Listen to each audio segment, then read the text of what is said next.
4월 16일 금요일 아침이 밝았습니다. 아침 묵상을 통해 하나님의 뜻을 품어 살아내는 귀한 하루가 되기를 소망합니다. 오늘 주님께서 주시는 하나님의 말씀은 출애굽기 6장 30절 말씀입니다. 모세가 여호와 앞에서 아뢰되 나는 입이 둔한 자이오니 바로가 어찌 나의 말을 들으리이까. 오늘 주님께서 주시는 하나님의 말씀입니다. 좋은 리더가 갖추어야 할 5가지 덕목이 있다고 합니다. 첫 번째는 탁월함에 대한 열정, 두 번째는 동기부여하는 능력, 세 번째는 혁신과 열린 마음, 네 번째는 높은 인격과 공감 능력, 그리고 마지막은 뚜렷한 비전을 제시할 수 있는 능력. 이 5가지를 갖추어야 좋은 리더가 될 수 있다고 합니다.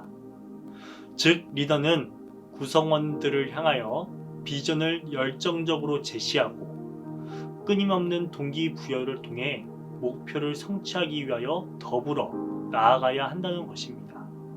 그렇기 위해서는 리더는 구성원들을 향해 말을 잘 할 수 있어야 한다는 것입니다. 그러나 모세는 말을 잘 못하는 사람이었습니다. 4장에서 하나님의 부르심 앞에 모세는 주님 죄송합니다. 저는 본래 말재주가 없는 사람입니다. 전에도 그랬고 주님께서 종에게 말씀하고 계시는 지금도 그러합니다.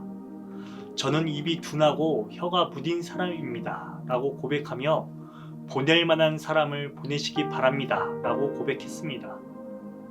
그러자 하나님은 모세에게 말을 잘하는 그의 형 아론과 동역함을 통해 하나님의 말을 전하는 대언자로 삼고 이스라엘의 리더로 세우십니다. 그리고 애굽으로부터 탈출을 명하십니다. 그렇게 출애굽의 여정이 시작됩니다. 이 여정의 시작은 순조로워 보였습니다. 모세는 아론과 함께 이스라엘 백성을 향하여 하나님의 뜻을 전달했습니다.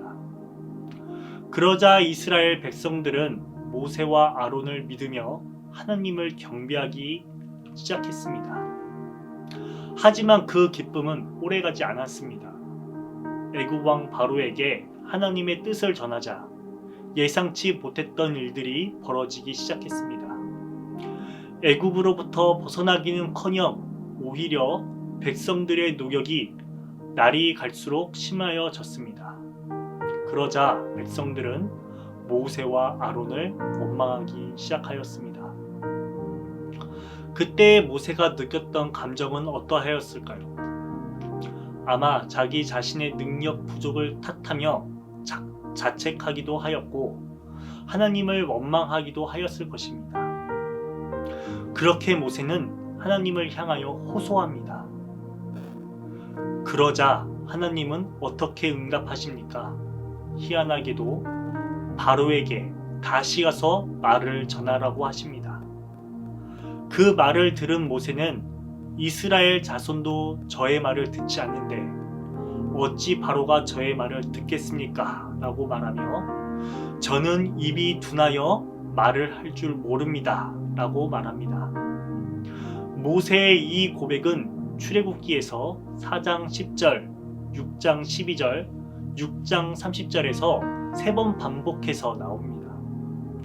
첫 번째는 모세를 하나님께서 처음 부르셨을 때, 두 번째와 세 번째는 모세가 바로에게 하나님의 뜻을 전한 후 백성들의 노역이 심하여지고 이스라엘 백성이 모세를 원망하여 하나님께 호소할 때에 고백하게 됩니다.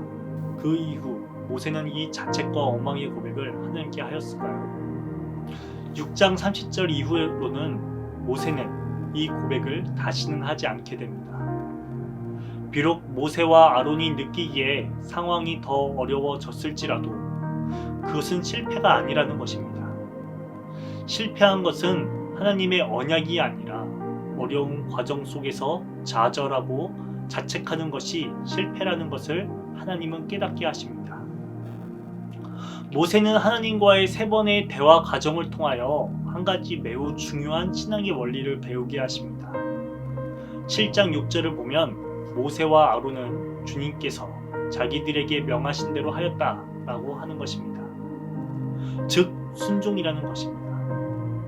하나님께서 하신 언약은 절대로 변하지 않고 반드시 성취된다는 진리를 순종을 통하여 경험하게 됩니다.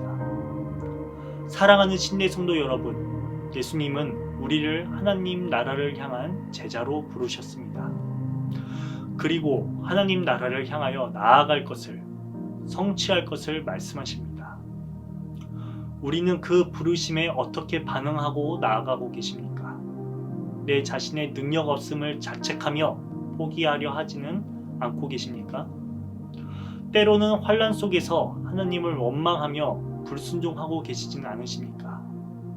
하나님께서는 모세에게 3번의 원망을 들으시면서도 모세를 포기하지 않으셨던 것처럼 그대로 내버려 두지 않고 끊임없이 온전히 설 것을, 믿음으로 순종할 것을 권면하셨던 것처럼 동일하게 오늘 말씀을 통하여 우리를 부르십니다. 그렇다면 우리는 하나님 말씀 앞에 어떻게 반응해야 하겠습니까? 믿음의 순종으로 나아갔던 모세처럼 하나님 나라를 향하여 전진하는 신뢰 공동체가 되기를 간절히 원합니다. 주기도문으로 아침 묵상을 마치겠습니다. 하늘에 계신 우리 아버지여, 이름이 거룩히 여김을 받으시오며 나라가 임하시오며 뜻이 하늘에서 이루어진 것 같이 땅에서도 이루어지리다. 오늘 우리에게 일용할 양식을 주시옵고 우리가 우리에게 죄 지은 자를 사하여 준 것 같이 우리 죄를 사하여 주시옵고 우리를 시험에 들게 하지 마시옵고 다만 악에서 구하시옵소서. 나라와 권세와 영광이 아버지께 영원히 있사옵나이다. 아멘.